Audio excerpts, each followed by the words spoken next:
ಗೃಹಲಕ್ಷ್ಮಿ ಹಣ ಜಮೆ ಬಗ್ಗೆ ಲಕ್ಷ್ಮೀ ಹೆಬ್ಬಾಳ್ಕರ್ ಕೊಟ್ಟರು ಮಹತ್ವದ ಸ್ಪಷ್ಟನೆ.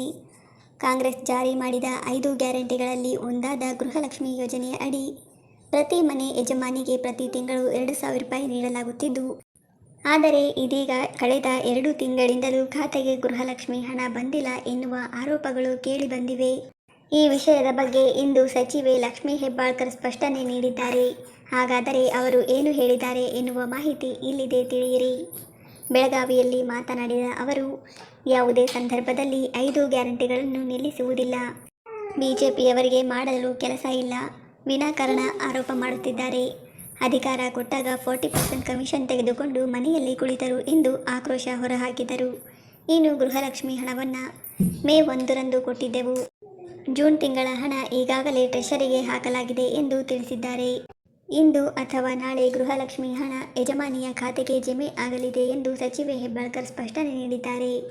2 ತಿಂಗಳಿನಿಂದ ಗೃಹಲಕ್ಷ್ಮಿ ಹಣ ಬಾರದ ಹಿನ್ನೆಲೆ ಹಲವೆಡೆ ಮಹಿಳೆಯರು ಪ್ರತಿಭಟನೆಗೆ ಮುಂದಾಗಿದ್ದು, ಇದಕ್ಕೆ ಪ್ರತಿಕ್ರಿಯೆ ನೀಡಿರುವ ಸಚಿವೆ ಲಕ್ಷ್ಮೀ ಹೆಬ್ಬಾಳ್ಕರ್, ಮೇ ಜೂನ್ ತಿಂಗಳ ಹಣ ಹಾಕಿದ್ದೇವೆ, ಅದು ಇಂದು ಅಥವಾ ನಾಳೆ ಯಜಮಾನಿಯರ ಖಾತೆಗೆ ಜಮೆ ಆಗಲಿದೆ ಎಂದು ತಿಳಿಸಿದ್ದಾರೆ.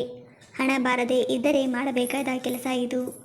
ಗೃಹಲಕ್ಷ್ಮಿ ಹಣ ಜಮೆ ಆಗದಿದ್ದರೆ ಅಥವಾ ಇನ್ನೂ ಹಣ ನಿಮಗೆ ಬಂದಿಲ್ಲದಿದ್ದರೆ ಫಲಾನುಭವಿಗಳು ತಪ್ಪದೇ ಈ ಕೆಲಸ ಮಾಡಿದರೆ ಖಾತೆಗೆ ಒಟ್ಟಿಗೆ ಹಣ ಬೀಳಲಿದೆ. ರಾಜ್ಯ ಸರ್ಕಾರವು ಮೊದಲಿಗೆ ಪೆಂಡಿಂಗ್ ಇರುವ ಎಲ್ಲ ಹಣವನ್ನು ಫಲಾನುಭವಿಗಳಿಗೆ ಬಿಡುಗಡೆ ಮಾಡಲಿದೆ. ಅದರ ಬಳಿಕ 11ನೇ ಕಂತಿನ ಹಣವನ್ನು ಬಿಡುಗಡೆ ಮಾಡಲಾಗುವುದು ಎನ್ನಲಾಗಿದೆ. ಇನ್ನು ಸಾಕಷ್ಟು ಜನ ಬ್ಯಾಂಕ್ನಲ್ಲಿ ಖಾತೆ ಹೊಂದಿದ್ದರೂ ಕೂಡ ಆಧಾರ್ ಕಾರ್ಡನ್ನು ಲಿಂಕ್ ಮಾಡಿಕೊಂಡಿಲ್ಲ. ಆದ್ದರಿಂದ ಅಂತಹವರಿಗೆ ಹಣ ಬರುತ್ತಿಲ್ಲ. ಗೃಹಲಕ್ಷ್ಮಿ ಯೋಜನೆಯಡಿ ನೋಂದಾಯಿಸಿಕೊಂಡರೂ ಕೂಡ ಸಹಾಯಧನ ಪಾವತಿಯಾಗದ ಫಲಾನುಭವಿಗಳು ಕೂಡಲೇ ಅರ್ಜಿಯೊಂದಿಗೆ KYC ಸಂಬಂಧಿತ ಸಮಸ್ಯೆಗಳನ್ನು ಬ್ಯಾಂಕ್ಗಳಲ್ಲಿ ಪರಿಹರಿಸಿಕೊಳ್ಳಬೇಕು. ಆಗ ನಿಮಗೆ ಕೂಡಲೇ ಹಣ ಜಮೆಯಾಗುತ್ತದೆ. ಅದರ ಬಳಿಕ ನ್ಯಾಯಬೆಲೆ ಅಂಗಡಿಗಳಿಗೆ ಹೋಗಿ KYC ಅಪ್ಡೇಟ್ ಮಾಡಿಸಿ ದೃಢೀಕರಣ ಪಡೆದು ಅವುಗಳನ್ನು ತಮ್ಮ ಸಮೀಪದ ನ್ಯಾಯಬೆಲೆ ಅಂಗಡಿ ಕೇಂದ್ರಗಳ ಕಾರ್ಯಕರ್ತೆಗೆ ಒದಗಿಸಿದರೆ ಸಹಾಯಧನ ಪಾವತಿಸಲು ಕ್ರಮ ವಹಿಸಲಾಗುವುದು ಎನ್ನಲಾಗಿದೆ. ಯಾರಿಗೆಲ್ಲ ಇನ್ನೂ 11ನೇ ಕಂತಿನ ಹಣ ಜಮೆ ಆಗಿಲ್ಲವೋ ಅವರು ಚಿಂತಿಸುವ ಅಗತ್ಯ ಇಲ್ಲ. ಇಂದು ಅಥವಾ ನಾಳೆ ನಿಮ್ಮ ಖಾತೆಗೆ ಹಣ ಜಮೆಯಾಗಲಿದೆ ಎಂದು ಲಕ್ಷ್ಮೀ ಹೆಬ್ಬಾಳ್ಕರ್ ಸ್ಪಷ್ಟನೆ ನೀಡಿದ್ದಾರೆ.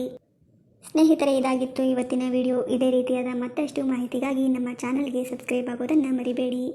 ಧನ್ಯವಾದಗಳು.